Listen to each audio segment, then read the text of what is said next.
আপনারা সবাই কেমন আছেন? আপনারা সুস্থ না অসুস্থ? যদি সুস্থ হন সালামের জবাব সুস্থ মানুষের মতো আসে নাই। এবার যদি সালাম দিই সুস্থ মানুষের মতো সালামের জবাব দিতে পারবেন তো ইনশাআল্লাহ? তাহলে সবাই কাশি দিয়ে আগে গলাটা ক্লিয়ার করেন। রেডি? আসসালামু আলাইকুম ওয়া রাহমাতুল্লাহি ওয়া বারাকাতুহু। আউযু বিল্লাহি মিনাশ শাইতানির রাজীম। বিসমিল্লাহির রাহমানির রাহিম।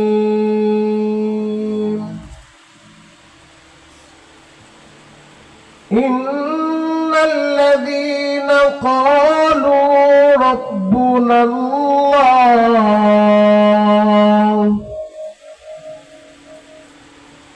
ثم استقاموا تتنزل عليهم الملائكة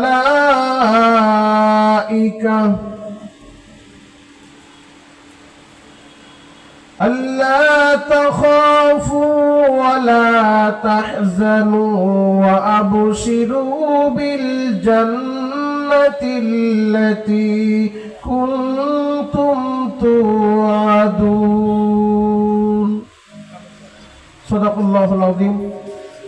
শরীয়তিয়া দারুল উলুম মাদ্রাসার বার্ষিক ওয়াজ ও দোয়ার মাহফিলের আজকের প্রধান আকর্ষণ, প্রধান বক্তা হাজী শরীয়তুল্লাহ রহমতুল্লাহ আলাইহির যোগ্য উত্তরসূরি হাফেজ মাওলানা মোহাম্মদ হানজালা পীরজাদা বাহাদুরপুর। উপস্থিত আজকের মাহফিলের বিশেষ বক্তা মুফতি সানিম আশরাফ দোহারি, আলোচনা করেছেন মুফতি সিদ্দিকুর রহমান কাসিমি সাহেব। মঞ্চে উপস্থিত জাতির রাহবার হযরত উলামায়ে কেরাম, দূর দূরান্ত থেকে আগত দিন প্রিয়, ইসলাম প্রিয় তাওহীদি জনতা, পর্দার অন্তরালে অবস্থানরত সম্মানিত শ্রদ্ধেয় মা ও বোনেরা, সকলকে আমার অন্তরের অন্তঃস্থল থেকে ধন্যবাদ জানিয়ে নির্দিষ্ট সময়ের ভিতরে দিনই কিছু কথা আরজ করতে চাই। ওমা তাওফীক ইল্লা বিল্লাহ। আলোচনা শুরু করার পূর্বে আমি আপনাদের কাছে জানতে চাই সমস্ত প্রশংসার মালিককে। আরো জোরে বলেন, একসাথে বলেন। মাহফিল আসার তৌফিক দিয়েছেন কে? যাইবার তৌফিক দিবেন কে?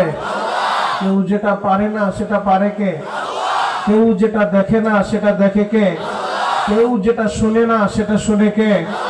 আল্লাহর প্রশংসা, চিৎকার মেরে বলেন আলহামদুলিল্লাহ। আমার মাইকের আওয়াজ যত দূর পর্যন্ত যায় মাত্র 10 মিনিট সময় আমি দিব।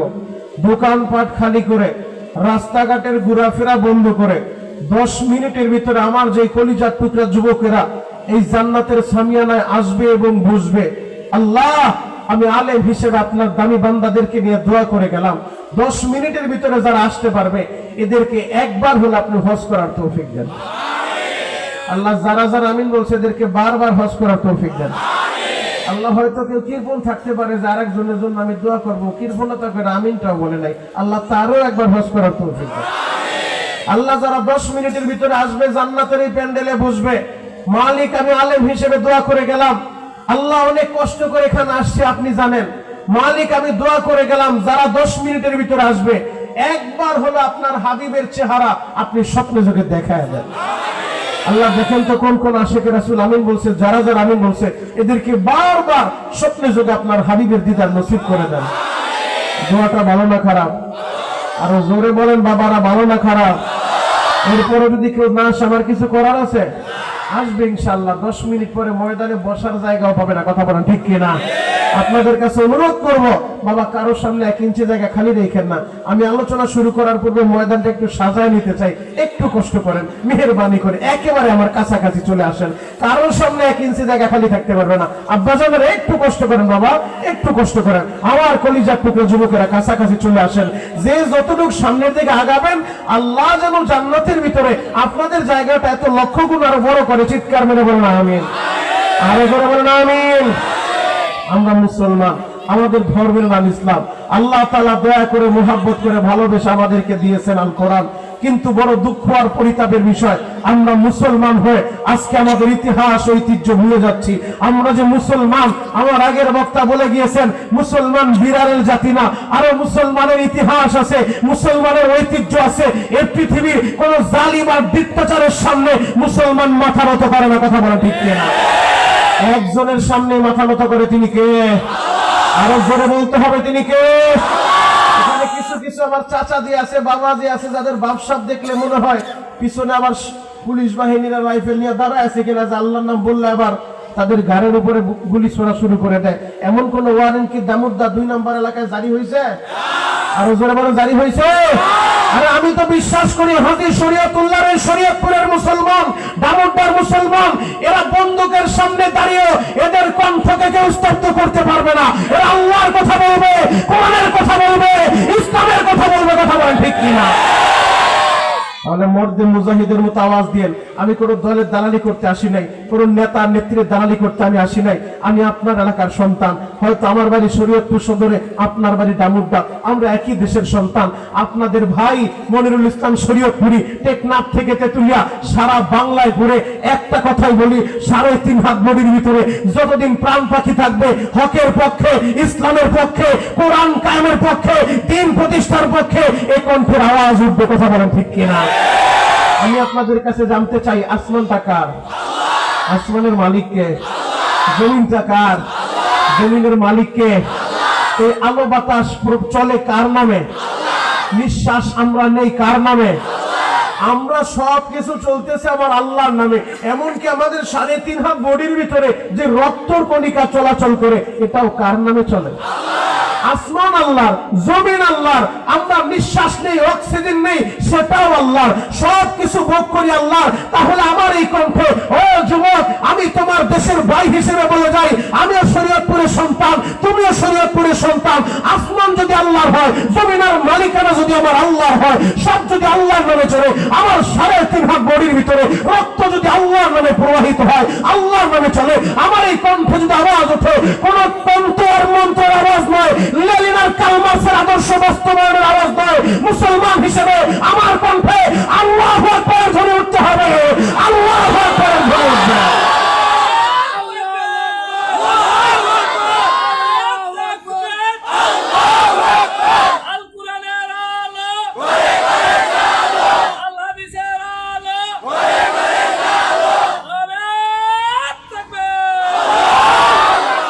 আল্লাহ কণ্ঠগুলো হাউজে কাউসারের পানি দিয়ে পরিষ্কার করে দেন, চিৎকার মেরে বলেন আমিন।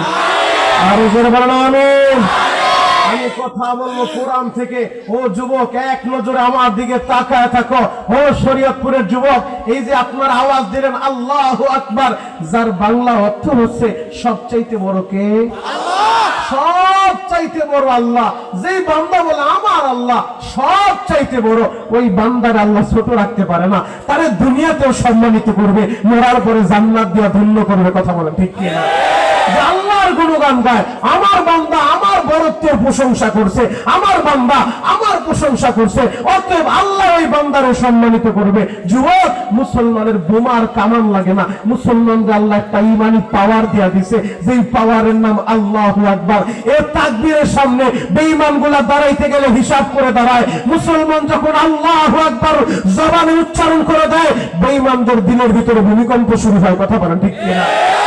আজকে ইসকন নামক একটা জঙ্গি সংগঠন, আমার হলুদ মিডিয়ার সাংবাদিক ভাইদেরকে বলবো, যারা জঙ্গি তালাশ করে মসজিদ মাদ্রাসায়, যারা জঙ্গি তালাশ করে দাওয়াত ও তাবলীগের ভিতরে, যারা জঙ্গি তালাশ করে পীরের খানকার ভিতরে, ওই হলুদ মিডিয়ার সাংবাদিকদেরকে বলতে চাই, জঙ্গি তোমরা খুঁজে পাও না, জঙ্গি খোঁজার জন্য মাদ্রাসায় যাওয়ার দরকার নাই।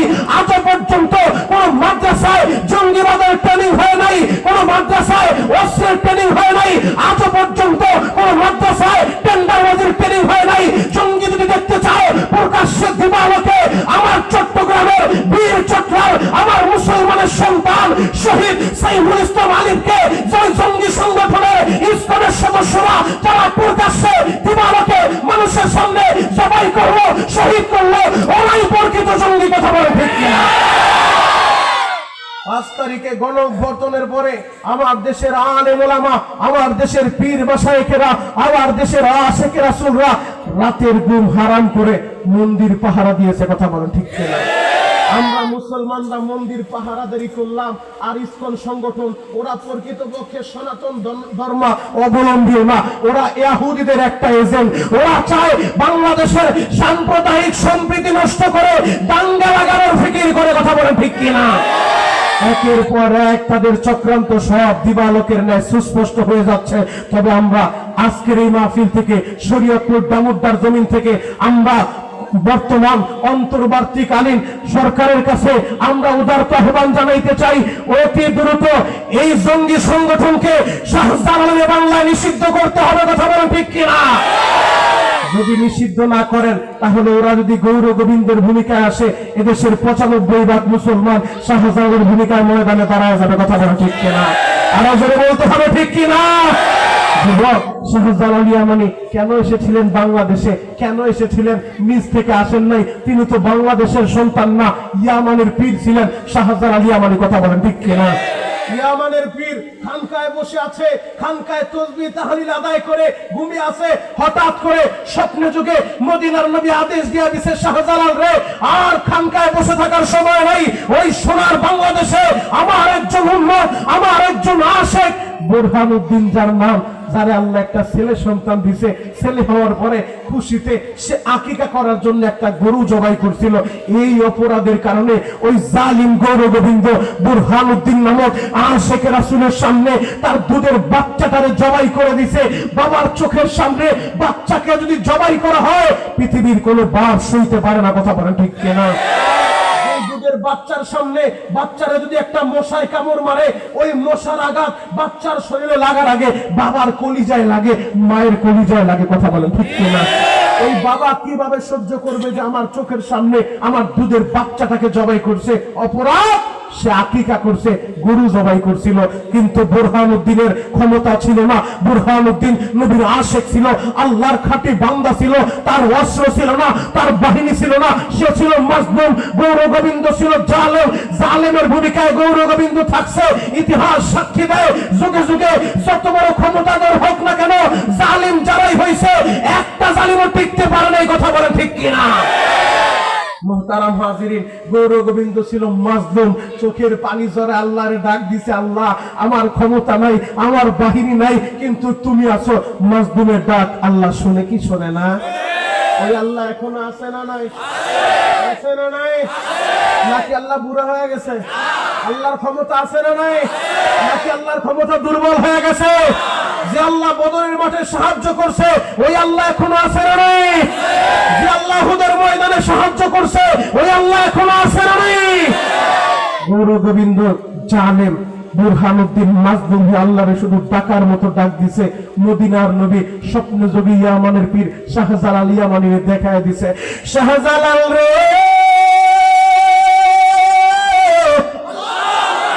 খানকা ছাড়ো, তাড়াতাড়ি বাংলাদেশের উদ্দেশ্যে রওনা হয়ে যাও।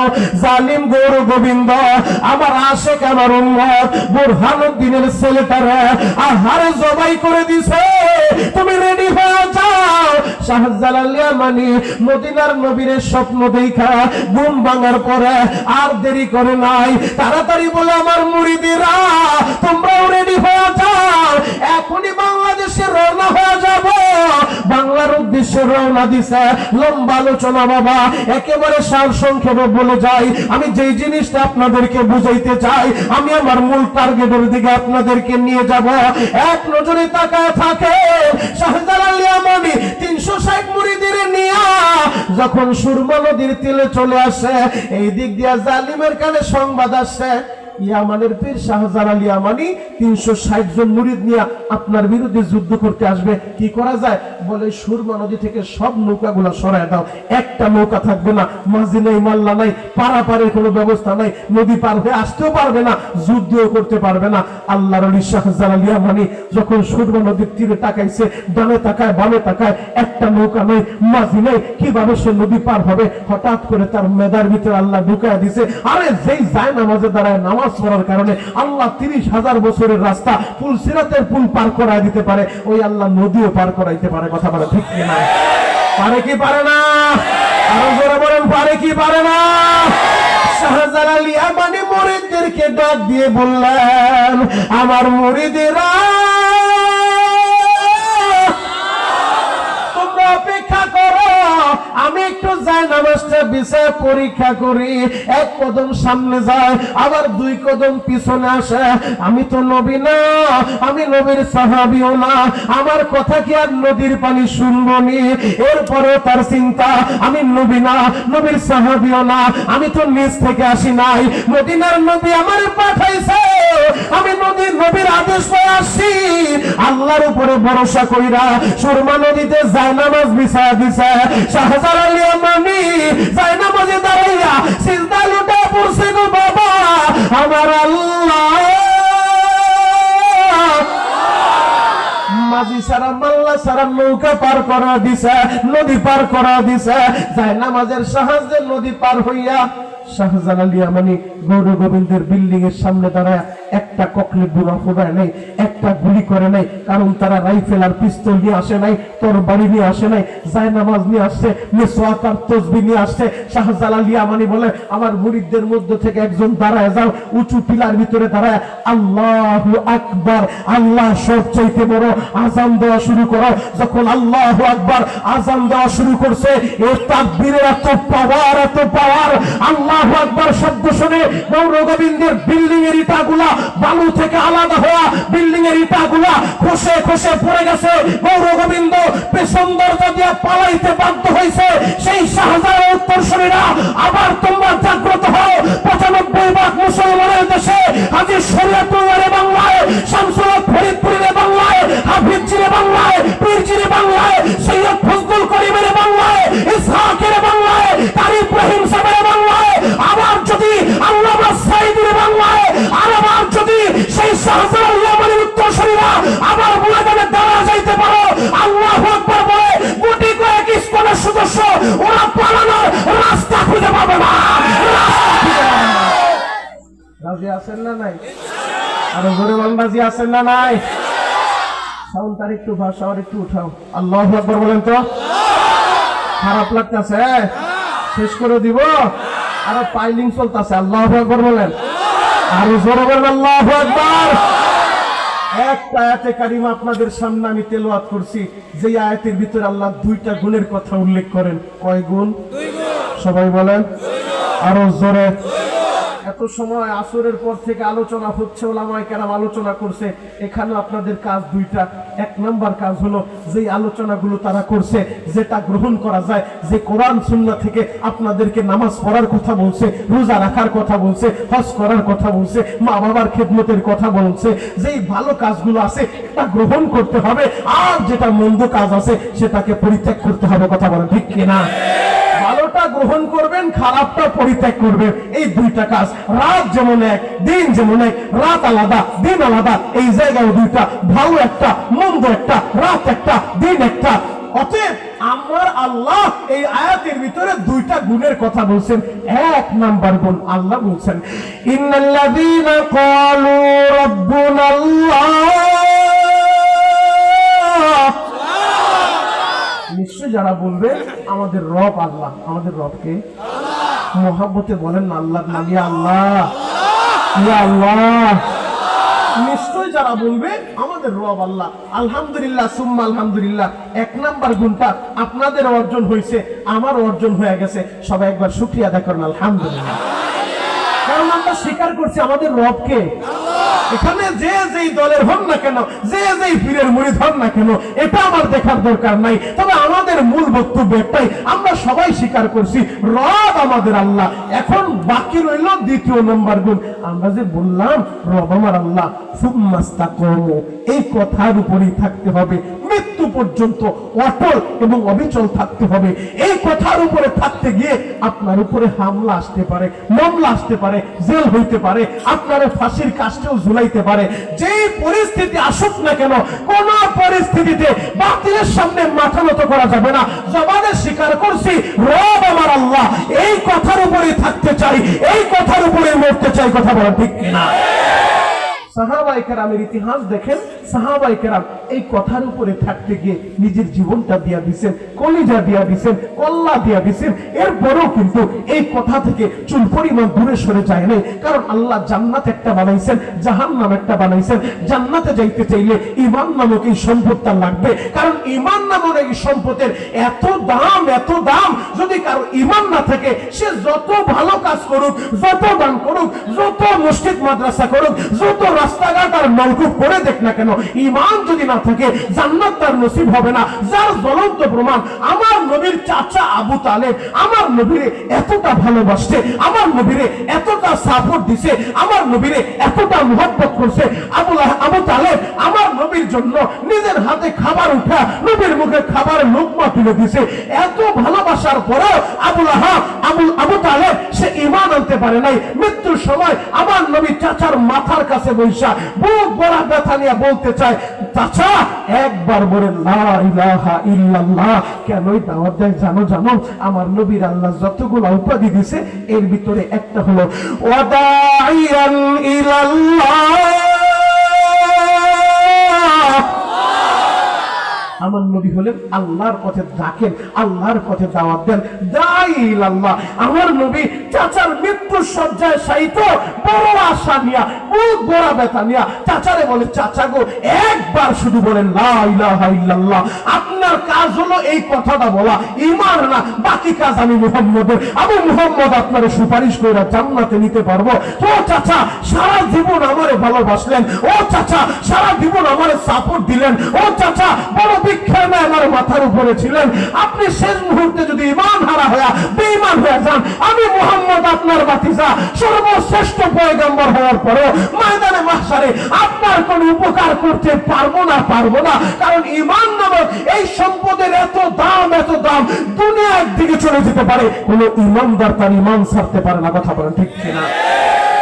এজন্যই তো যুগে যুগে ওলামায়ে হক্কানি, ওলামায়ে রব্বানি জালিমের জিন্দানখানায় বন্দী হইছে, আয়না ঘরে বন্দী হইছে, ফাঁসির রশি গলায় লাগাইছে, এরপরও কিন্তু কখনো ঈমান ছাড়ে নাই। কথা বলেন ঠিক কিনা? মাহমুদুল হাসান দেওবন্দি মালতার কারাগারে বন্দী, ঈমান ছাড়ে নাই। তার উপরে ইংরেজরা জুলুমান নির্যাতন করছে, ঈমান ছাড়ে নাই। কেন? কারণ ঈমান নামক সম্পদের এত দাম। এই সম্পদ যার থাকবে সে গুনাহ করলো, আল্লাহ তারে শাস্তি দিয়া পরিশেষে তারে জান্নাতে ঢুকায় দিবে। আল্লাহু আকবার। আরো জোরে বলেন আল্লাহু আকবার। তাহলে এই গুণ আমাদের অর্জন করতে হবে। আমার নবী বড় আশা নিয়ে চাচারে দাওয়াত দেয়, চাচা ঈমান আনে নাই, বেঈমান হয়ে মারা গেছে। চাচা বলে, ভাতিজা আমি জানি তুমি সত্য নবী, আমি জানি তুমি সত্য কথা বলো, আমি জানি তোমার কোরআন সত্য, আমি জানি পরকাল সত্য, আমি জানি জান্নাত সত্য, আমি জানি জাহান্নাম সত্য। ও ভাতিজা এরপরেও কেন আমি কালিমা পড়বো না? জানো আমি যদি কালিমা পড়ি মক্কার কাফেররা বলবে আবু লাহাব সর্বশেষ আবু তালেব সর্বশেষ মৃত্যুর আগে বাপদাদার ধর্মে চুনকালি লাগায় দিছে, আমার এই মান সম্মানটা চলে যাবে, এই জন্য আমি তোমার কালিমা পড়তে পারবো না। নবী তারপরে বলছে, চাচা একবার শুধু বলেন লা ইলাহা ইল্লাল্লাহ মুহাম্মাদুর রাসূলুল্লাহ, পরিপূর্ণ কইতে হবে না, শুধু লা ইলাহা ইল্লাল্লাহ এই বাক্যটুকু যদি বলেন তারপরে আমি সুপারিশ করে একটা ব্যবস্থা করতে পারবো। আল্লাহু আকবার। আরো জোরে বলেন আল্লাহু আকবার। তাহলে এক নম্বর গুণ আপনার অর্জন, আমার অর্জন। এখন পালা 2 নম্বর গুণের। সাহাবায়ে কেরাম এই 2 নম্বর গুণের উপরে অতল আর অবিচল কিভাবে ছিলেন? দুনিয়া একদিকে চলে গেছে কিন্তু ঈমান ছাড়ে নাই, বেঈমানের সামনে মাথাটা নত করে নাই। ও যুবক, তুমি যদি এই 2 গুণে গুণান্বিত হতে পারো, কি লাভ? মৃত্যুর বিছানায় যখন আসার খেয়ে পড়ে যাবেন, আল্লাহ বলে তাতানাজ্জালু আলাইহিমুল মালাইকা, আল্লাহ ফেরেশতা পাঠিয়ে দিবে। ফেরেশতারা আপনার কাছে আইসা মাথার কাছে বৈশা ফেরেশতারা মৃত্যুর সময় আপনারা বলতে থাকবে, আল্লাহ তাখাফু, তোমার ভয় নাই, ওয়ালা তাহজানু, আরে তোমার চিন্তার কোনো কারণ নাই, আল্লাহ আমাদের পাঠিয়ে দিয়েছে। ওয়াবশিরু বিল জান্নাহ, আল্লাহ তোমাদেরকে জান্নাতের সুসংবাদ দিয়ে দিয়েছে। আল্লাহু আকবার। ভিন্ন আয়াত আল্লাহ কি বলে শুনেন, ইয়া আইয়াতুহান নাফসুল মুতমাইন্নাহ ইরজিই ইলা রাব্বিক রাদিয়াতাম মারদিয়া। যারা এই 2 গুণে গুণান্বিত হতে পারবে, ওই মুতমাইন্না যারা, নফসে মুতমাইন্না, আমার আল্লাহ মৃত্যুর সময় তাদেরকে ডাক দিয়ে বলবে, ইয়া আইয়াতুহান নাফসুল মুতমাইন্না, হে প্রশান্ত হৃদয়, হে নফসে মুতমাইন্না, তোমরা চলো, তোমার রবের দিকে চলো, ইরজিই ইলা রাব্বিক, তোমার রবের দিকে চলো, রবের কাছে আসো। কোন অবস্থায় রবের কাছে আসবা? রাদিয়াতাম মারদিয়া, এই অবস্থায় রবের কাছে আসবা যেই অবস্থায় তুমিও তোমার রবের উপরে খুশি, তোমার রব তোমার উপরে খুশি। সুবহানাল্লাহ। আগামী বছর বললে এত দামি কথা বললাম, সুবহানাল্লাহর আওয়াজ নাই। আপনাদের মন খারাপ? ক্ষুধা লাগছে? বাড়িতে গেঞ্জাম হইছে? তাহলে এবার যদি বলি সুবহানাল্লাহর আওয়াজ হবে তো ইনশাআল্লাহ? আওয়াজ হবে তো ইনশাআল্লাহ? রেডি? রেডি? আল্লাহ বলবে কোন অবস্থায় রবের কাছে আসবা? রাদিয়াতাম মারদিয়া, এই অবস্থায় তুমি তোমার রবের কাছে আসবা যে তোমার রব তোমার উপরে খুশি, তুমিও তোমার রবের উপরে খুশি। আল্লাহ আমাদের সবাইকে কবুল করেন। চিৎকার মেরে বলেন আমিন। আরো জোরে বলেন আমিন। মুহতারাম হাজিরিন, তাহলে দুই গুণে গুণান্বিত হওয়া লাগবে। এই দুই গুণে গুণান্বিত হতে চাইলে, আল্লাহর রব বানছেন এই কথার উপরে থাকতে চাইলে রবের গোলামি করতে হবে। রব নামাজের কথা বলছে, নামাজ পড়া লাগবে। রব মা বাবার খেদমতের কথা বলছে, মা বাবার খেদমত করতে হবে। রব নবীরে মুহাব্বত করতে বলছে, নবীরে ভালোবাসতে বলছে, নবীরে ভালোবাসতে হবে। সাহাবায়ে কেরাম আমাদের দেখায় গেছে, আমাদের শেখায় গেছে। দুনিয়া একদিকে চলে যেতে পারে, এরপর ইসলামকে কেউ কটাক্ষ করবে, ইসলামকে কেউ খাটো করবে, ইসলামকে কেউ অপমান করবে, কোন সাহাবী বরদাস্ত করে না। কথা বলেন ঠিক কিনা? জ্বলন্ত একটা প্রমাণ আপনাদের সামনে দিব যাতে আপনাদের বুঝতে সহজ হয়। সাহাবায়ে কেরাম জীবন দিছে কিন্তু নবীর অপমান সইতে পারে নাই। সাহাবায়ে কেরাম জীবন দিছে, ইসলামের অপমান সইতে পারে নাই। আমর ইবনুল আস রাদিয়াল্লাহু তাআলা আনহু তিনি যখন গেলেন, তিনি যখন জেরুজালেমে গেলেন, সাহাবায়ে কেরামের একটা কাফেলা নিয়ে ওই জেরুজালেমের ভিতরে, জেরুজালেমের চৌরাস্তায় ঈসা নবীর একটা মূর্তি বানানো ছিল। রাতের আধারে কে যেন মূর্তির নাকটা ভেঙে নিয়ে গেছে। এখন জেরুজালেমের শাসক সে বলতেছে, রাতের আধারে আমাদের নবীর নাক কে ভাঙছে, এই কাজ মুসলমান ছাড়া আর কেউ করতে পারে না। অতএব আমরা এর বিচার প্রতিশোধ নিতে চাই। কিভাবে প্রতিশোধ নিবেন? বলে আমরাও মুসলমানের নবীর একটা মূর্তি বানাবো। নাউজুবিল্লাহ বলেন। আর জোরে বলেন নাউজুবিল্লাহ। মুসলমানের নবীর একটা মূর্তি বানাবো, এরপর ওই মূর্তির নাকটা আমরা কর্তন করে আমাদের নবীর মূর্তির নাক ভাঙার প্রতিশোধ আমরা নিতে চাই। এই আওয়াজটা যখন চলে আসছে, আমর ইবনুল আস তার সাথী সঙ্গীদেরকে জিজ্ঞেস করে, তোমরা কেউ কাজ করছো? সবাই বলেন না, আমরা এই কাজ কেউ করে নাই। তখন আমর ইবনুল আস সামনে দাঁড়ায় বলে, আমাদের মুসলমানদের কেউ তোমাদের নবীর মূর্তির নাক ভাঙে নাই, তোমাদের নবীকে অপমান করে নাই। যদি তোমরা প্রতিশোধ নিতে চাও, আমাদের নবীর মূর্তি বানায়া আমাদের নবীকে অপমান করার দরকার নাই। কি করতে চাও? বলে, আমি আমর ইবনুল আস মুসলমানের সেনাপতি, আমার নাকটা আমি দিতে রাজি আছি। আমার নবীর মূর্তি বানায় না, আমার তাজা নাকটা আমি দিয়ে দিব। আমার নাকটা কাইটা নিয়ে যাও, এরপর আমার নবীর অপমান করবে না। আল্লাহু আকবার। পুরা জেরুজালেমে খবর হয়ে গেছে গো বাবা, আমার দামোদর ভাইরা। জেরুজালেমের খ্রিস্টানরা অবাক হয়ে গেল, এইটা কেমন কথা? আমরা তো একটা মূর্তির নাক ভাঙতে চাই, আর মুসলমানের সেনাপতি নিজের নাকটাই দিতে চায়। আমরা তো কিছুই বুঝলাম না। আমর ইবনুল আস বলে, আমি আমার তাজা নাক দিতে রাজি আছি। আমার নবীর মূর্তি বলে আমার নবীর অপমান করবা, আমি মেনে নিতে পারি না। এবার জেরুজালেমের ওই খ্রিস্টানরা বলতেছে, তাহলে আগামীকাল বেলা 10টার সময় আমরা একটা চৌরাস্তার ভিতরে দাঁড়াইয়া মুসলমানের সেনাপতির নাকটা কাটতে চাই। পুরা জেরুজালেমে খবর হয়ে গেছে, আগামীকাল বেলা 10টার সময় মুসলমানের সেনাপতি আমর ইবনুল আসের নাক কর্তন করা হবে। যদি সেনাপতির নাক কাইটা নিয়ে যায়, আর যুদ্ধের দরকার হবে না, এমনিতে আমরা বিজয় হয়ে যাব। বেলা 10টার সময় হাজার হাজার মানুষ জেরুজালেমের চৌরাস্তায় উপস্থিত হয়ে গেছে। আমার দামোদর আশিকে রাসূল ভাইরা, এক নজরে আমার দিকে তাকায় থাকেন। নবীর মুহাব্বত করে বলে, নবীর অপমান তার সাহাবীরা মেনে নিতে পারে না। আমর ইবনুল আস তার তাকায় দেখে বড় একটা মঞ্চ করা হয়েছে। ওই মঞ্চের ভিতরে মুসলমানের সেনাপতি আমর ইবনুল আসে দাঁড় করাইয়া তার নাকটা কর্তন করা হবে। হাজার হাজার মানুষ এই দৃশ্য দেখার লাইগা জেরুজালেমের চৌরাস্তায় হাজির হয়ে গেছে। আমর ইবনুল আস চোখের পানি ঝরে শুধু ঘাউমাউ করে কান্না শুরু করে দিছে। এবার জেরুজালেমের ওই খ্রিস্টান সেনাপতি ডাক দিয়ে বলে, ও মুসলমানের সেনাপতি আমর ইবনুল আস, সামান্য একটা নাকের জন্য এইভাবে কান্না করো। আমর ইবনুল আস বলে, আমি কেন কাঁদি তুমি তো জানো না। বলে, তুমি কেন কাঁদো? আমি কান্নার কারণ হলো হাসরের ময়দানে আমার নবীরে ভালোবাসা, আমার নবীর জন্য নবীর অনেক সাহাবীরা তাদের কলিজাটা দিয়ে দিছে, নবীর অনেক সাহাবীরা তার কল্লাটা দিয়ে দিছে, নবীর অনেক সাহাবীরা নবীর জন্য শহীদ হয়ে গেছে।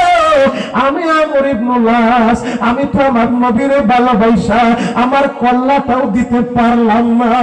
আমি তো আমার নবীরে ভালোবাসা আমার কলিজাও দিতে পারলাম না। আমি তো আমার নবীরে ভালোবাসা আমার মাথাটাও দিতে পারলাম না। সামান্য একটা নাক আমি দিব, আমি এই চিন্তায় কাঁদতেছি। হাসরের ময়দানে আমার এই আমলটা তো বড় তুচ্ছ হয়ে যাবে, আমার এই আমলটা তো বড় ছোট্ট হয়ে যাবে। যারা নবীর জন্য কল্লা দিছে হাসরের ময়দানে তারা দাঁড়ায় যাইব, তাদের সামনে আমার সামান্য একটা নাক নিয়ে আমি কোন মুখে তাদের সামনে দাঁড়াইব? এই জন্য আমি কান্না করতেছি। এই দৃশ্য দেখা মুসলমান সবাই কাঁদে, খ্রিস্টানরাও অবাক হয়ে গেছে। এবার ওই খ্রিস্টান সেনাপতি বলে, মুসলমানের সেনাপতি আমর ইবনুল আসের নাকটা কাইটা দাও। আমর ইবনুল আস বলে, সেনাপতি শুনে রাখো, আমরা মুসলমান, আমানতু বিল্লাহি ওয়া মালাইকাতিহি ওয়া কুতুবিহি ওয়া রুসুলিহি ওয়াল ইয়াউমিল আখির।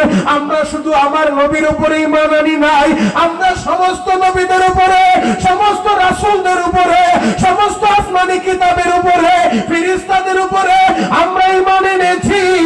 আমরা যেমনি ভাবে আমাদের নবীরে ভালোবাসি, আমরা ঈসা নবীরও ভালোবাসি। কথা বলেন ঠিক কিনা?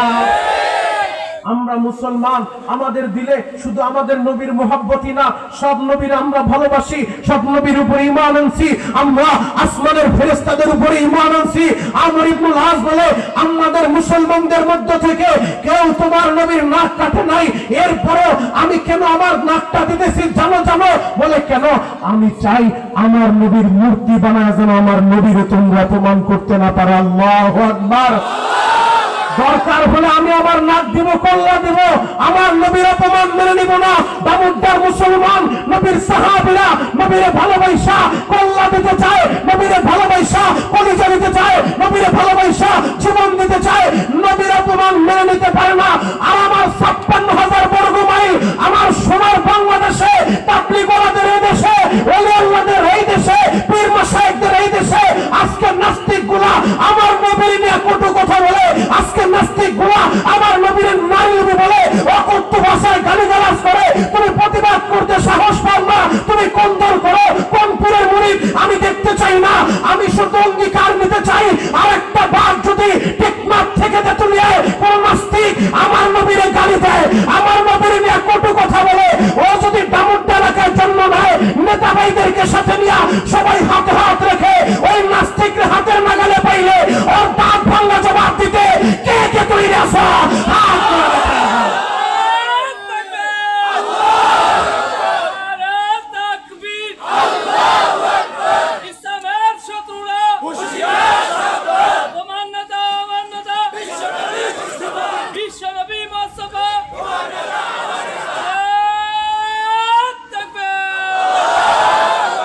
মারহাবা বলেন, আরো জোরে বলেন মারহাবা। আল্লাহু আকবার।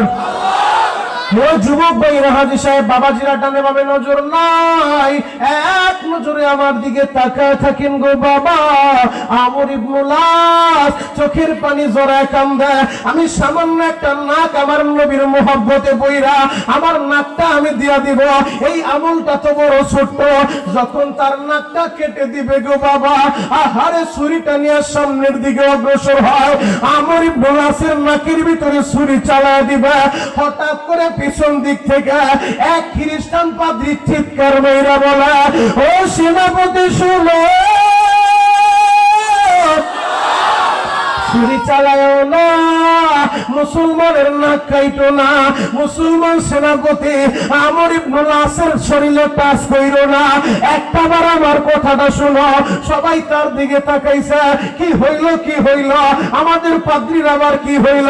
পাদ্রী দৌড়ে আইসা বলে, তার নাকটা কাটার কারণ হলো তার অপরাধ একটাই, সে আমাদের নবীর মূর্তির নাক ভাঙছে।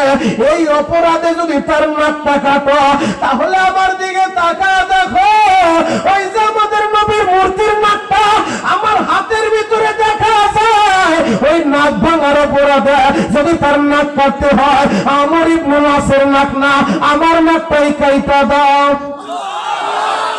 আরো জোরে বলেন।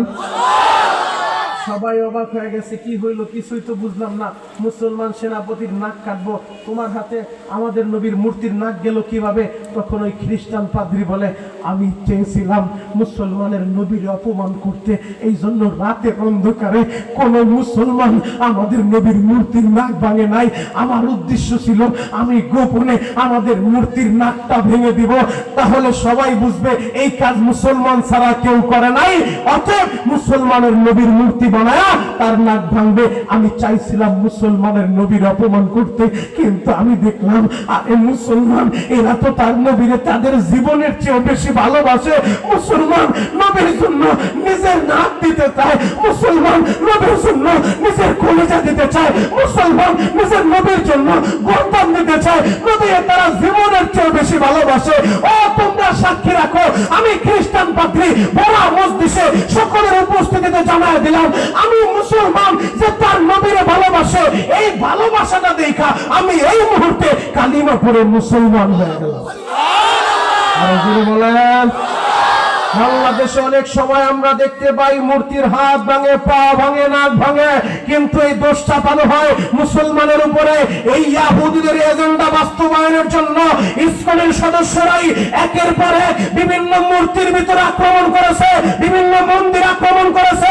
আমরা অন্তর্বর্তীকালীন সরকারের কাছে এই আহ্বান জানাইতে চাই, অতি দ্রুত এই ইহুদিদের এজেন্ডা যারা বাস্তবায়ন করতে চায়, আমার সুন্দর বাংলাদেশ, সাম্প্রদায়িক বাংলাদেশের ভিতরে যারা অসাম্প্রদায়িক সৃষ্টি করতে চায়, দাঙ্গা লাগাইতে চায়, যারা হিন্দু মুসলিম দাঙ্গা বাঁধাইতে চায়, শান্ত দেশকে অশান্ত করতে চায়, অতি দ্রুত তাদেরকে নিষিদ্ধ করতে হবে। কথা বলেন ঠিক কিনা? রাজি আছেন না নাই? আরো জোরে রাজি আছেন না নাই? আল্লাহু আকবার বলেন তো। মুসলমান তার কলিজার চাইতে নবীরে ভালোবাসে। কথা বলেন ঠিক কিনা? আমি তো বিশ্বাস করি আপনারা যারা এসেছেন, আপনারা আপনাদের মার চাইতে, বাবার চাইতে, দলের চাইতে, নেতার চাইতে, এমনকি কলিজার চাইতে মদিনাওয়ালারে বেশি ভালোবাসেন। কথা বলেন ঠিক কিনা? কারণ এটা আমাদের ঈমান, এটা আমাদের ঈমান। আনাস ইবনে মালিক হাদিস বয়ান করেন, বুখারীর বর্ণনা, সহিহ হাদিস, লা ইউমিনু আহাদুকুম হাত্তা আকুনা হাব্বা ইলাইহি মিন ওয়ালিদিহি ওয়া ওয়ালাদিহি ওয়ান নাসি আজমাইন। ততক্ষণ পর্যন্ত আপনি কামিল মুমিন হতে পারবেন না যতক্ষণ পর্যন্ত মা বাবা, ছেলে সন্তান, এমনকি কলিজার চাইতে নবীরে বেশি ভালো না বাসবেন। মুসলমান তার নবীরে কত বেশি ভালোবাসে, জ্বলন্ত একটা প্রমাণ দিলে আপনাদের বুঝতে আরো সহজ হবে। আমার নবী যুদ্ধের ময়দানে যাবেন, আমার নবী যেমনি ভাবে দাওয়াতের কাজ করছেন, আমার নবী যেমনি ভাবে মানুষের দ্বারে দ্বারে বারে বারে গিয়ে দাওয়াত দিয়েছেন, আবার সেই নবী ক্ষমতার মসনদে বসছেন, আবার সেই নবী রাষ্ট্র পরিচালনা করছেন, আমার সেই নবী মসজিদের ইমামতিও করছেন, আমার সেই নবী বিচারকের, প্রধান বিচারকের দায়িত্ব পালন করছেন। কথা বলেন ঠিক কিনা?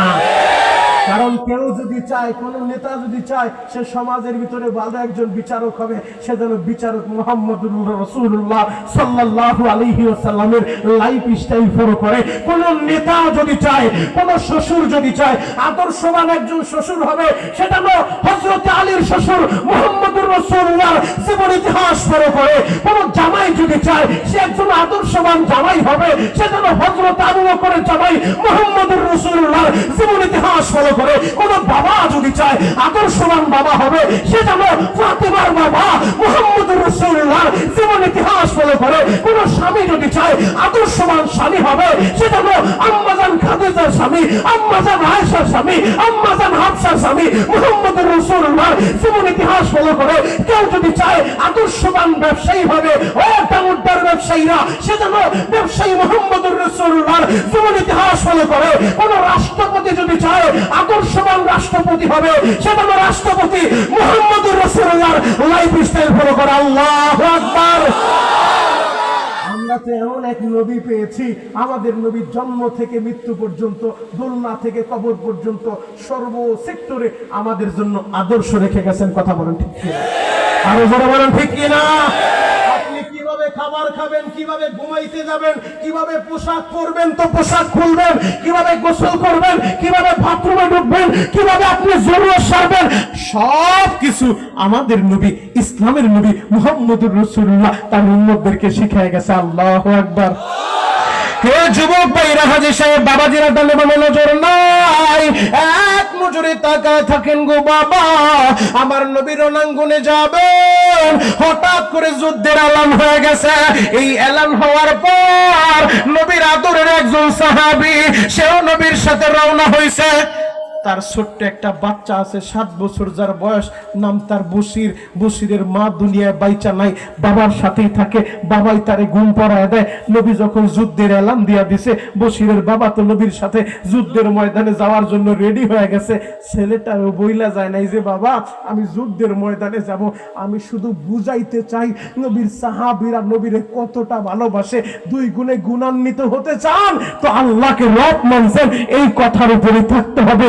এই কথার উপরে থাকতে গেলে নবীরে ভালোবাসতে হবে, নামাজ পড়তে হবে, রোজা রাখতে হবে, হজ করতে হবে, যাকাত দিতে হবে, মা বাবার খেদমত কইরা জান্নাত কামাইতে হবে। কথা বলেন ঠিক কিনা? বাবা তার ছেলেরে বলে নাই, কারণ ছেলেরা যদি বলে ছেলে কান্নাকাটি করবে, ও যাইতে দিবে না, এজন্য ছেলেটারে জানায় নাই। বশিরের বাবা নবীর সাথে চইলা গেছে। বিকালবেলা বশির বাড়িতে এসে দেখে আমার বাবার দি খবর নাই। পাড়া প্রতিবেশীর লোকজন বলতেছে, ও বশির তুমি কি জানো না? বলে কি হয়েছে? বলে তোমার বাবা তো নবীর সাথে যুদ্ধের ময়দানে চলে গেছে। আরো জোরে বলেন। 7 বছরের বাচ্চা বশির চোখের পানি ছেড়ে কান্দে আর বলে, আমার বাবা কেমন বাবা গো, আমার একটু বলেও গেল না, আমার বাবা কেমন বাবা গো, আমার কথাটা একটাবার চিন্তাও করলো না, আমি কিভাবে ঘুমাবো? আরে আমার তো মা নাই, মা থাকলে তো মার কাছে থাকতাম, আমার মা নাই, আমি একা কিভাবে থাকবো? আমার একে খাবার খাওয়ায় দিব, আমার একে ঘুম পাড়ায় দিব, আমার একে গোসল করায় দিব, আমার বাবা কি আমার কথাটা একটাবারও ভাবলো না? এই কথাটা বইলা বশির একটা দৌড় দিয়া মসজিদের নববীতে চলে আসে। যুবক ভাইরা রে, বশির মসজিদের নববীতে আইসা মসজিদের নববীর বারান্দায় পড়ে থাকে, আর সে বাড়িতে যায় না। সারাদিন মসজিদের নববীর বারান্দায় ঘোরাফেরা করে, কেউ খাবার দিলে খায়, না দিলে না খেয়ে থাকে গো বাবা। এখন কাঁদতে বলছি, কাঁদবা, আমি জানি না কয়জন আশেক আছে রে ভাই। আশেকের রাসূল দাবি করলে আশেক হওয়া যায় না। যদি আশেক হইতে চাও, হানজালার মতো হও, খাব্বাবের মতো হও, খুবাইবের মতো হও। রক্ত দিব তো ঈমান দিব না, গর্দান দিব তো নবীর অপমান মানব না। কথা বলেন ঠিক কিনা?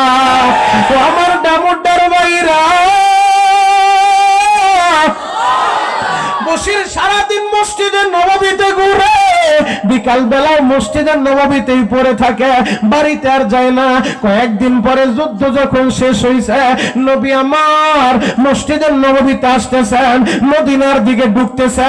নবীর পিছনে পিছনে তার সাহাবীরাও ঢুকতেছে। ছোট্ট বালক বশির সবার চেহারার দিকে তাকায়, দেখি আমার বাবা আইছে নিয়ে, দেখেন নবী আসে, তার পিছনে পিছনে বড় বড় সাহাবীরা আসে, সবার চেহারা দেখা যায়। একটা চেহারা তো দেখি না, আমি আমার বাবারে তো দেখি না। আমার বাবা কোথায় গো? আমার বাবা তো আইলো না। সব সাহাবী চলে আইলো, আমার বাবা কোথায়? ছোট্ট বালক বশির নবীর বুক ভরা সাহস নিয়া নবীর সামনে যায় দাঁড়াইছে। আমার নবীর সালাম দিয়া বলেন, নবীজি আমার নাম বশির, আমার বাবা আপনার সাথে যুদ্ধের ময়দানে গেছে। নবীজি সবাইরই তো দেখতে পাই, আমার বাবারে দেখি না। আমার বাবারে কি আপনি আনেন নাই? আমার বাবারে কি আপনার সাথে নিয়ে আসেন নাই? আমার বাবাই কেমন বাবা, আমার কথাটা কি একবারও চিন্তা করে না? আমি খাইলাম কি খাইলাম না, আমি কার সাথে ঘুমাইবো, আমার কথাটা আমার বাবা কি একবারও ভাবে না? ইয়া রাসূলুল্লাহ, ইয়া হাবিবাল্লাহ, নবীজি আমার বাবা কোথায়? আমার নবী এই কথাটা শুই না তার নুরানি চেহারাটা ডান দিকে ঘুরায় নিছে। বশিরের সামনে থেকে চেহারা ঘুরাইয়া নবী ডান দিকে নিয়ে নিছে। বশিরের কথা শুই না না শোনার বান্দরছে, কোনো জবাব নবী দেয় না। 7 বছরের বাচ্চা বশির আমার নবীর ডান পাশে দাঁড়াইয়া নবীর সামনাসামনি হয়ে আমার নবীরে বলেন, নবী আপনি যে চেহারা ঘুরে নিলেন, আপনি কি আমার কথা শুনেন না? আমার বাবা কোথায়? সবাই যুদ্ধের ময়দান থেকে আসলো, আমার বাবারে তো দেখি না, আমার বাবারে তো দেখি না। নবীজি আমার বাবা কোথায় আপনি বলেন? আমার নবী আবার চেহারাটা বাম দিকে ঘুরায় নিছে। এই বাচ্চাটা আবার বাম দিকে আসে, বাম দিকে এসে আবার বলেন, নবীজি আপনি যে কথা বলেন না, এখন কাঁদতে বলছি বাবা কাঁদবা। আশেকের রাসূল কারে বলে, নবীর মুহাব্বত কারে বলে, এখন চোখের পানি দিয়া আমার মওলারে বুঝা দিবা। আল্লাহ আমি গুনাহগার, আমি পাপী, আমি অপরাধী, তোমার নাম গফফার, গফফার নামের খাতিরে তুমি আমার মাফ করে দাও। ও আমার দাড়ি পাকা বাবারা, আমরা সবাই কিন্তু গুনাহগার, আমি গুনাহগার, আপনারাও গুনাহগার, আমরা সবাই গুনাহগার। কেউ গুনাহ কম করে, কেউ গুনাহ বেশি করে, সবাই গুনাহগার। তবে আমাদের গুনাহ করতে একটা সময় লাগছে, 10 বছর, 20 বছর, 50 বছর। আমার আল্লাহর মাফ করতে 20 বছর লাগে না, 50 বছর লাগে না, আমার আল্লাহর একটা সেকেন্ডও লাগে না। যদি চোখের গরম পানি ছাইরা দিয়া আমার মালিকের বুঝা বলতে পারো, মালিকের রে আমি বড় পাপী, আমি বড় অপরাধী, আল্লাহ দাও না আমারে মাফ কইরা। আল্লাহ মাফ করতে পারে কি পারে না? আরো জোরে বলেন, পারে কি পারে না? ও বাবাজির এক নজরে আমার দিকে তাকায় থাকেন। ও কলিজার টুকরা যুবকেরা, এই দুনিয়ায় কেউ থাকতে পারবে না, তুমিও পারবে না, আমিও পারবো না, কেউ থাকতে পারবে না। প্রতিদিন কত যুবকের লাশের খবর পাই রে ভাই। আহারে, মুরব্বীদের চাইতে যুবকদের মরার সংখ্যাটা এখন বেশি। যাদের বয়স 30 বছরের নিচে হঠাৎ করে সুনিশ্চিত করে ডেট হয়ে গেছে। গতকালকেও শুনলাম একজন মুহাব্বতের মানুষ মারা গেল, একজন প্রবাসী মারা গেল, বয়স তার 29 বছর। ও যুবক, তুমি যে বাঁচবার কোনো গ্যারান্টি নাই রে ভাই। ও যুবক ভাইরা, এক নজরে তাকায় থাকো রে ভাই। ছোট্ট বালক বশির নবীর বাম পাশে দাঁড়া বলেন, নবীজি আপনি কি কোনো কথা বলেন না? আমার বাবারে কি আনেন নাই? আমার বাবা কি আসে নাই? আমার নবী আর সইতে পারে নাই গো বাবা। নবীর চোখ দিয়ে অজরে পানি গুলা ঝরতেছে গো বাবা। আমার নবী চোখ ভরা পানি দিয়া নবী আমার দাঁড়ানো থেকে পয়সা বশিরের জোড়া ধরছে গো বাবা। বুকের সাথে বুকটা লাগাইয়া নবী কান্দে আর বলে, বশির রে আমি তোরে কিভাবে বলি রে বাবা, তোর বাবা তো দুনিয়া বাইচা নাই, তোর বাবা শহীদ হয়ে গেছে, ইসলামের জন্য নিজের জীবনটা দিয়া দিছে। বশির রে হয়তো আমি তোর বাবারে তোর সামনে নিয়ে আসতে পারবো না, তবে আমি মুহাম্মদ জানা দিলাম আমি জীবনে যতদিন বাঁচবো আমি তোর বাবার আদর দিব, আমি তোর সন্তানের মতো ভালোবাসবো। ও বাবারা বাইরা রে, আমার মহারা বাইরা, এই দামুর ডালা এলাকায় এই হাজার হাজার মানুষের ভিতরে আমি জানি না রে ভাই কার যেন বাবা নাই, আমি জানি না রে ভাই কার যেন মা নাই। এক নজরে তাকায় থাকো, ডানে বামে তাকানো যাবে না। ও বাবারা ছেলেরা, বাবার কথাটা স্মরণ কইরা চোখের পানি ছাইরা দিয়া আমার আল্লাহরে বলো না, আল্লাহ আমার বাপরে মাফ করো, আমার মায়েরে মাফ করো। এই ডামুড্ডা 2 নাম্বার বাজারে আজকে তোমরা বড় বড় অট্টালিকা বানাও, বড় বড় বিল্ডিং বানাও। একটাবার চিন্তা করে দেখো 20 বছর আগে বিল্ডিং এর মালিক তুমি ছিলে না। তোমার বাবা দুঃখু মিয়া পরের জমিতে কামলা দিয়া তোমার লেখাপড়া করাইছে রে ভাই। আজকে লেখাপড়া কইরা সরকারি চাকরি পাইছ, বড় অফিসার হইছ। আজকে তোমার টাকার অভাব নাই, কিন্তু বাবা দুঃখু মিয়ার দুনিয়া বাইচা নাই। যুবক রে, ওই বাপরে যারা হারা ফেলছো, এখন ওই বাবার কথাটা স্মরণ করিয়া চোখের পানি ছেড়ে দাও আর বলো আল্লাহ আমার বাবারও মাফ করো। আমার নবী বলছে হুমা জান্নাতুকা ওয়া নারুকা, তোমার মা বাবাই তোমার জান্নাত, তোমার মা বাবাই তোমার জাহান্নাম। ও আমার ডামুড্ডার ভাইরা রে, একটা বার চিন্তা করে দেখো, এই যে শীতের সময় আসতেছে, হয়তো অনেকের মা মারা গেছে 5 বছর হয়ে গেল, অনেকের বাবা মারা গেছে 3 বছর হয়ে গেল। এই 3 বছরের ভিতরে অনেকের কপাল থেকে মার হাতের পিঠা উঠা গেছে। কথা বলেন ঠিক কিনা?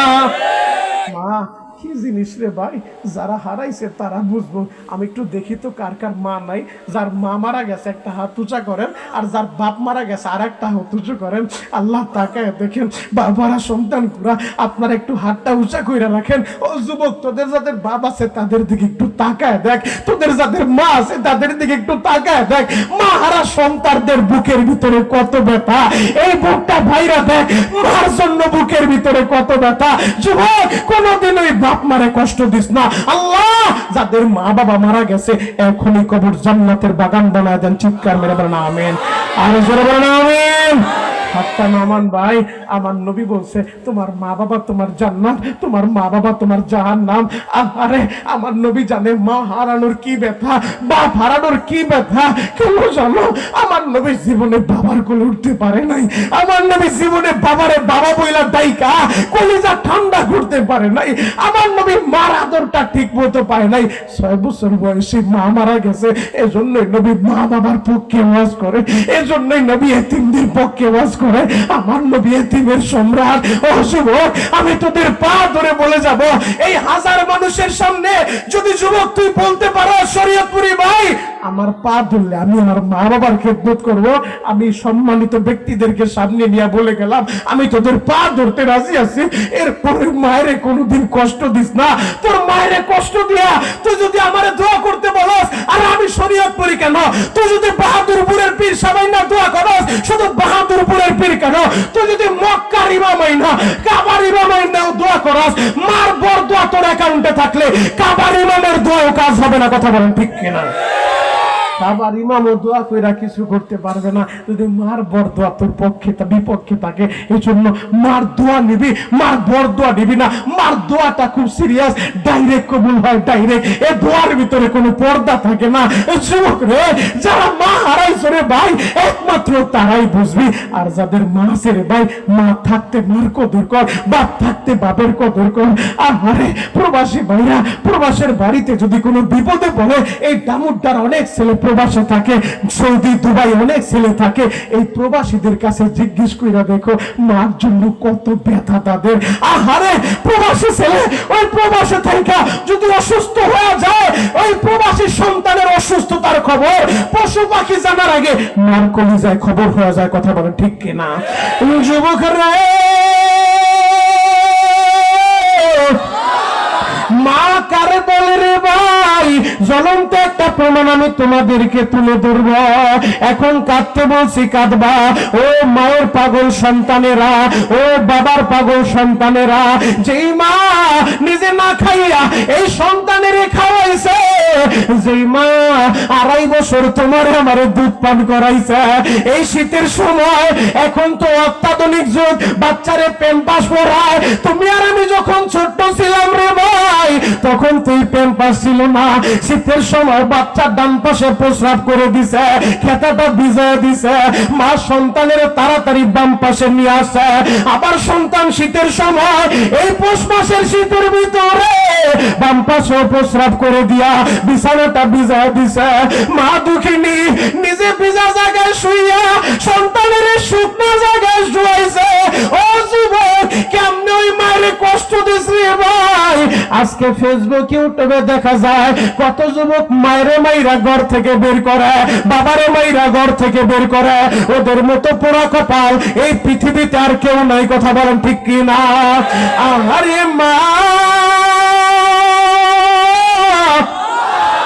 4 বছর পর প্রবাসী সন্তান প্রবাস থেকে বাড়ি আসবে, মায়ের টেলিফোন করছে, মা গো আমি বাড়ি আসতেছি গো মা, 4টা বছর ধরে দেখি না রে মা। ও মা আমি বাড়ি আসতেছি। এই সংবাদটা শুই না আহারে মার কলিজাটা পড়ে গেছে। 4টা বছর 8টা ঈদ গেল, আমি মা নতুন কাপড়টা পরি নাই আমার সন্তানের লাইগা। যারা প্রবাসে থাকে তারা যে কত কষ্ট করে প্রবাসী ছাড়া কেউ বুঝবে না। আমি তোমাদেরকে বলে যাই, যাদের ভাই বিরাদার প্রবাসে থাকে তাদেরকে টাকার জন্য প্রেসার দিও না। এই প্রবাসীরা জানে আহারে টাকা কামানো কত কষ্ট। মাথার গাম পায়ে পালাইয়া কষ্ট করে করে টাকা কামাইয়া এলাকায় ভাই বিরাদারের আবদার পূরণ করে।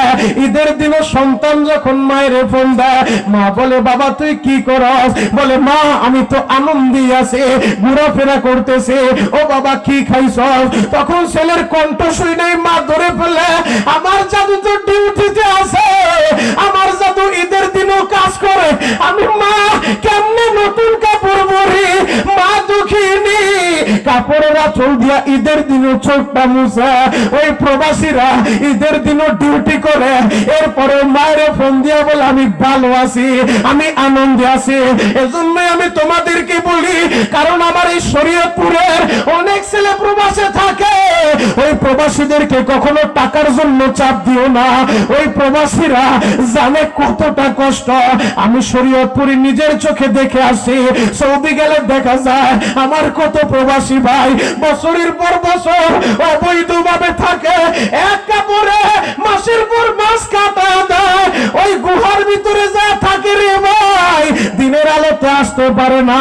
যদি ধরা খাওয়া যায় তাহলে তো তার দেশে পাঠিয়ে দিব, তারা জেলখানায় দিয়া দিব। আকামার জন্য কত কষ্ট তারা করে। আমার যুবক ভাইরা, ওই প্রবাসী ছেলে মায়ের ফোন করে বলে মারে আমি গ্রামে আসতেছি রে মা। মা আনন্দে আত্মহারা। ছেলে আমার বেলা 10টার সময় বাড়িতে আসবে। মা যখন দেখে 10টার জায়গায় 12টা বাজে যায়, আমার ছেলের তো খবর নাই। আরে মা, মার তো আর ঘুম ধরে না। মা বলে আব্দুল্লাহর বাবা টেলিফোন করে দেখো না, আমার জাদু 10টা আসার কথা 12টা বাজে গেল, এখনো দি জাদুর খবর নাই। আব্দুল্লাহর বাবা বলে মনে হয় এখনো কাজ শেষ হয় নাই। আবার টেলিফোন করে, ছেলে টেলিফোনও ধরে না। আহারে রাত্র গভীর হয়ে গেছে, বাড়ির সবাই ঘুমাইলো, মাই তো ঘুমাইতে পারে না। আমার জাদুর দিয়ে কোনো খবর নাই। বিশ্বাস না হয় যাদের মা আছে আজকে বাড়িতে যায় দেখবা, মাহফিল শেষ হওয়ার পর বাড়িতে যায় দেখবা সবাই ঘুমাইলো, একজন চাকরানি আছে বিনা টাকায় সার্ভিস দেয় রে ভাই, ওই মা কিন্তু ঘুমায় না। মা কানটা দরজার সাথে লাগায় রাখে, বাড়ি রাঙিনা ছেড়ে পাড়া দিল। মায় বলে আব্দুল্লাহ রে বাড়িতে আইসনি? ও আব্দুর রহিম মাহফিল শেষ হইছে নি? এই যে দেখো আমার ভাই বসে বসে কান্দে। কেন কান্দে জানো? আমি বাড়িতে গেলে এই কথাটা বলার মতো ওই মা তো নাই। যার মা নাই রে ভাই, বাড়িতে গেলে কোনোদিন আর বলবে না ও আব্দুর রহিম এত দেরি হইল কেন, আমি মা তো অপেক্ষা করতেছি। ও যুবক, ওই মারে পায়া কোনোদিন কষ্ট দিস না। মার খেদমত কর, মার খেদমত কর, মার খেদমত কইরা জান্নাতটা কামায় নে। যুবক রে, মা তো ঘুমাইতে পারে না। আহারে ভোর রাত্রে মা যখন আব্দুল্লাহর বাবার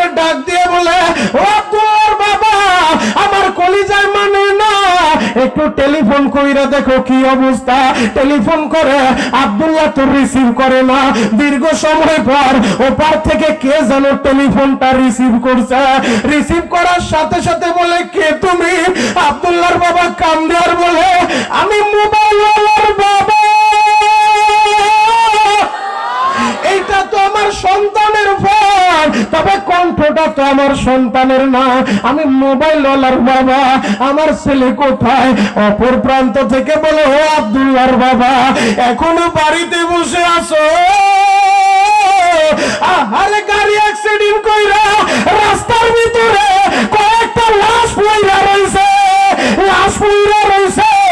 আমি রাস্তার কাছ থেকে টেলিফোনটা পাইছি। ও মোবাইলওয়ালার বাবা, তুমি এখনো বাড়ি বসে আছো, এবং জায়গায় তাড়াতাড়ি আইসা সন্তানের লাশটা নিয়ে যাও। এই কথাটা শুই না আব্দুল্লাহর বাবার দেরি করে নাই, পাগলের মতো দৌড় দিছে। বাবা মায় মনে করছে মনে হয় আব্দুল্লাহ কাছাকাছি চলে আসে। বাবা দুঃখ মিয়া যায় সন্তানের লাশটা কান্দে আর বলে, বাবা রে, তোর বাপটা ঈদ গেল, তোর মা ঈদের দিন নতুন কাপড় পরে নাই। ও বাবা, তোর দেখার লাইগা, তোর কণ্ঠে মা ডাক শোনার লাইগা, বাবা রে, আমি তোরে কেমনে তোর মার সামনে নিয়ে যাব? আরে অ্যাম্বুলেন্সের ভিতরে লাশটা উঠাইয়া বাড়ির দিকে রওনা দিছে। গাড়ির শব্দ পায় মা মনে করছে আমার জাদু মনে হয় চলে আসছে। বোনদেরকে ডাক দিয়ে বলে, তোরা তাড়াতাড়ি বিছানার কাপড়টা চেঞ্জ করে নে, বিছানার চাদরটা বিছায়া দে, বালিশের কভার গুলো চেঞ্জ কইরা নতুন কভার লাগা দে। আমার জাদু মনে হয় চলে আসে, আমার জাদু চলে আসে। কিছুক্ষণ পর দেখে অ্যাম্বুলেন্সের হুইসেলের আওয়াজ শোনা যায়। মা কান্দে আর বলে, কার কপালটা পুইরা গেল? আহারে, নজর করে দেখে অ্যাম্বুলেন্স আস্তে আস্তে নিজের ঘরের দরজায় লাইগা গেছে। মা দুঃখিনী একটা চিৎকার বাইরে অ্যাম্বুলেন্সের সামনে চলে গেছে। কার কপাল পুইরা গেল? গাড়ির থেকে নাইমা আব্দুল্লাহর বাবা বলে, ও আব্দুল্লাহর মা, আমি তোর ছেলেরে নিয়ে আসি। মা দুঃখিনী সন্তানের জোড়া দুইরা কান্দে, ওই রক্ত মাখা শরীরে সন্তানের লাশের ভিতরে চুমু খায়। বাবা রে, তুই আমার মা ডাকটা দিবি, আমার কলিজা ঠান্ডা হইব। ও বাবা, এই দৃশ্য দেখার আগে আল্লাহ আমারে কেন নিল না? ও যুবক, কেনই মায়ের কষ্ট দাও? সন্তান সুস্থ হইলে পুরাটা রাত্র মা ঘুমাইতে পারে না। কত রাত মা হাসপাতালের বেডে পড়েছিল, সন্তান সুস্থ হয়েছে, সবাই ঘুমাইলেও মায় ঘুমায় নাই। ওই মায়েরে কেমনে তোমরা কষ্ট দাও? যুবক রে, আমি শরীয়তপুরি তোদের পা ধরে বলতে চাই, আমি শরীয়তপুরি তোদের হাত ধরে বলতে চাই, ওই মায়েরে কোনোদিন কষ্ট দিবি না। যদি দুই গুণে গুণান্বিত হতে চাও, রাত্রে রব বলে স্বীকার করছ, এই কথার উপরে যদি থাকতে চাও, আল্লাহ বলছে ওয়াকাযা রাব্বুক আল্লাহ তা'বুদু ইল্লা ইয়া, আল্লাহর ইবাদত করবা আর মা বাবার খেদমত করবা। কথা বলেন ঠিক কি না? যুবক, বড় মজলিসে যাদের মা নাই বাবা নাই, একটু হাত দুইটা সবাই উঁচু করে উঠায়া চোখের পানি দিয়ে আমার আল্লাহরে গলা ফাটায় সবাই একটা ডাক দেন তো, ইয়া আল্লাহ। এ পুরা ময়দানে সবাই হাত দুইটা উপরে উঠান, মাথাটা নিচের দিকে দিয়া চোখের পানি দিয়া গলা ফাটায় ডাক দেন না, ইয়া আল্লাহ। আরো জোরে ডাক দেন, ইয়া আল্লাহ। নিজের হাতে বান্দা তুমি মাওলা বানাইয়া কেমনে দিবা জাহান্নামে ফালাইয়া, ডাক দেন না ইয়া আল্লাহ। কি যে উপায় হবে আমার মরণে, কি যে উপায় হবে আমার কবরে। আল্লাহ, এই মজলিসে যারা উপস্থিত এদের সবার মা বাবারে মাফ করে দেন। চিৎকার মেরে বলেন আমিন, আরো জোরে বলেন আমিন। যুবক, হয়তো আমি গুনাহগার, আমার মতো পাপী আর কেউ নাই, তবে এই হাত দুইটা দিয়া বহুতবার কাবার গিলাফটা আমি ধরছি, আমি বহুতবার হাজর আসর ধরছি, আমি তোদের জন্য দোয়া করব। এই মজলিসে অনেক হাজি সাহেবরা আছে, এই যে দেখো চোখের পানি ঝরায় কান্দে, কেন কান্দে জানো? মার কথা মনে পড়ছে, বাবার কথা মনে পড়ছে। এই যে দেখো দামি মানুষ বৈশা বৈশা কান্দতেছে, আমার দাড়ি পাকা বাবারা কিভাবে কান্দে। আল্লাহ, দাড়ি পাকাদের চোখের পানি তুমি কিভাবে ফিরে দিবা আল্লাহ? এদের চোখের পানির খাতিরে বড়া মজলিসে সবাইরে কবুল করো, শরিয়াতিয়া দারুল মাদ্রাসা কিয়ামত পর্যন্ত কবুল করো। চিৎকার মেরে বলেন আমিন, আর জোরে বলেন আমিন। এইরকম একটা মাহফিল প্রতি বছর এই জায়গায় হওয়ার দরকার আছে না নাই? আরো জোরে বলতে হবে, আছে না নাই? সম্মানিত অতিথিরা আছে, মার পাগল সন্তানদেরকে নিয়ে আমার দিল সাক্ষী দেয়। বহুত কষ্ট করে ভোলা থেকে আমি সফর করে আসছি। ভোলা থেকে গতকাল রাত 4টার সময় রওনা দিছি, ঢাকা এসে জুমা পড়ে আবার আপনাদের এখানে আসছি। একটা মিনিট বিশ্রাম নিতে পারি নাই। ও যুবক, আমি তোদের জন্য দোয়া করবো রে ভাই। যেই মাহফিলে বৈশা নাবালেগ বাচ্চাগুলা কামতে পারে, যেই মাহফিলে বৈশা যুবকরা কামতে পারে, আমি বড়া মজলিসে মাত্র 5টা যুবক একটু গাছ আমি লাগায় যাইতে চাই। আমার দিল সাক্ষী দেয়, কারো দোয়া কবুল না হইলে ওই 5 জনের খাতিরে পুরা ময়দানে সবাই আল্লাহ মাফ করে দিবে। আমার দিল সাক্ষী দেয়, এমন কোন যুবক আছো দাঁড়ায় ওয়াদা করবা জীবনে আর নবীরে কষ্ট দিবা না, জীবনে আর মায়ের কষ্ট দিবা না, জীবনে আর কোনোদিন নেশা করবা না, নেশা করো নাই তো করবাও না, জীবনে কোনোদিন দাড়িতে খোরটা লাগাইবা না। নবীর মহাব্বতে বইরা, নবীরে ভালোবাসা, যদি নবীরে ভালোবাসা সব কোরবানি দিতে পারো শরীয়তপুরি ভাই, দাড়িতে আর কোনোদিন খুর লাগাবো না, কোনোদিন নেশা করবো না, কোনোদিন আমি আমার মায়ের কষ্ট দিব না। আমার দিল সাক্ষী দেয়, কারো দোয়া কবুল না হইলে আল্লাহ তোরে কবুল করে দিবে। যুবক রে, আমি ময়দানে দেখতে চাই কোন কোন যুবক আছে একটা লাভ দিয়া দাঁড়ায় শুধু একটু হাতটা দেখাও। কোন কোন যুবক ওয়াদা করতে পারবা দাড়িতে খুর লাগাইবা না? আমার নবী যেন তোমার স্বপ্নে যোগে দেখা দিয়া দেয়। যারা যারা ওয়াদা করবে একটু দাঁড়াও। 5টা যুবক আমি চাইবো, 5টা যুবক আমি চাইছি, 5টা যুবক আমি চাইছি জীবনে দাড়িতে খুর লাগাবি না। আমি শরীয়তপুরের সুন্নতের গাছ লাগায় গেলাম, আপনি বসেন, আপনি আলেম মানুষ, আলেমরা বসো। আমি যুবকদেরকে রাইখা যাইতে চাই। আল্লাহ তাকায় দেখো, আল্লাহ তাকায় দেখো এই যুবকগুলা যৌবন কালে হয়তো উল্টা পাল্টা চলতে পারতো, আজকে হাজার মানুষের সামনে লজ্জা শরম বাদ দেয়া চোখের পানি দিয়া তোমার নবীর মুহাব্বতে বইরা এই যুবকগুলা ওয়াদা করছে আর দাড়িতে খুর লাগাইবো না, আর মায়ের কষ্ট দিব না। আল্লাহ, এই 5 জনকে তোমার কাছে রাইখা গেলাম, ওদের উসিলায় পুরা ডামুড্ডাবাসীর হেদায়েত দিয়ে দাও। চিৎকার মেরে বলেন আমিন, আরো জোরে বলেন আমিন। বসো ভাই, আমার দিল সাক্ষী দেয় মাহফিল কবুল হয়ে যাবে ইনশাআল্লাহ, ইনশাআল্লাহ। প্রতিদিন আমি ময়দানে সুন্নতের গাছ লাগায়া যাই। যুবক রে, এই যুবকগুলা যেই বয়সটা গুনাহ করার বয়স, এরা যদি ভালো হয় পুরো সমাজ পরিবর্তন হবে। কথা বলেন ঠিক কিনা? যদি জাহান্নাত জাহান্নাম, আমার নবী এত কেন কাঁদতেন জানেন? কারণ আমার নবী তো জাহান্নাম দেখছে। আমার নবী বাশির, আমার নবী নাজির, আমার নবী ভীতি প্রদর্শন করাইছেন, জাহান্নামের আযাবের কথা বলছেন। কারণ আল্লাহ তারে জাহান্নাম দেখাইছে, আল্লাহ তারে জান্নাত ঘুরায় ঘুরায় দেখাইছে। এজন্য নবী সুসংবাদ দিছে, আবার আযাবের ভয়ও দেখাইছে।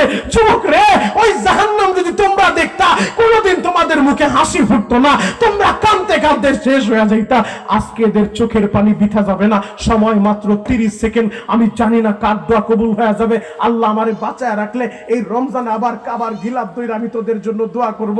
গত মাস আমি আমার মা বাবারে নিয়ে কাবার দরজার সামনে ধরা মুলতাজিমের সিনাটা লাগায়া, আলেমরা আছে জিজ্ঞেস করো মুলতাজিম যেই জায়গাটা কাবার দরজার পাশে, আমার নবী সিনা লাগায় দোয়া করতো।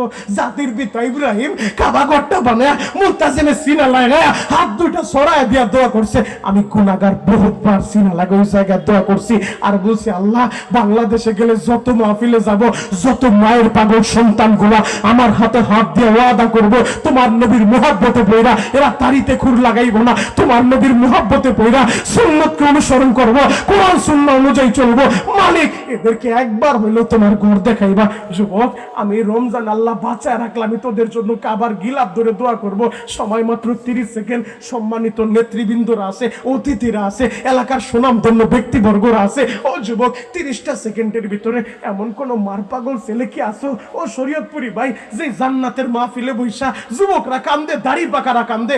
হাদিসের ভাষা অনুযায়ী এটা কোরআন হাদিসের ময়ান, মানে এটা জান্নাতের একটা বাগান। তোমার মার কবর যেন আল্লাহ জান্নাতের বাগান বানায় দেয়, বাবার কবর জান্নাতের বাগান বানানো নিয়ত কইরা শরীয়তপুরি ভাই আগামী বছর এই মাহফিল এই জায়গায় হবে।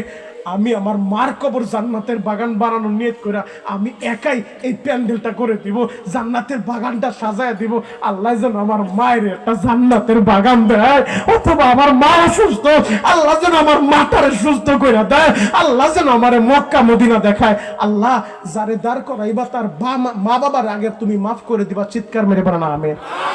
আল্লাহ তুমি কবুল না করলে আমার দরকার নাই, দরকার নাই। তোমার দরবারে যদি কবুল হয় আল্লাহ, তার মা বাবার যদি মাফ করো, তারে যদি কবুল করো, তারে যদি তুমি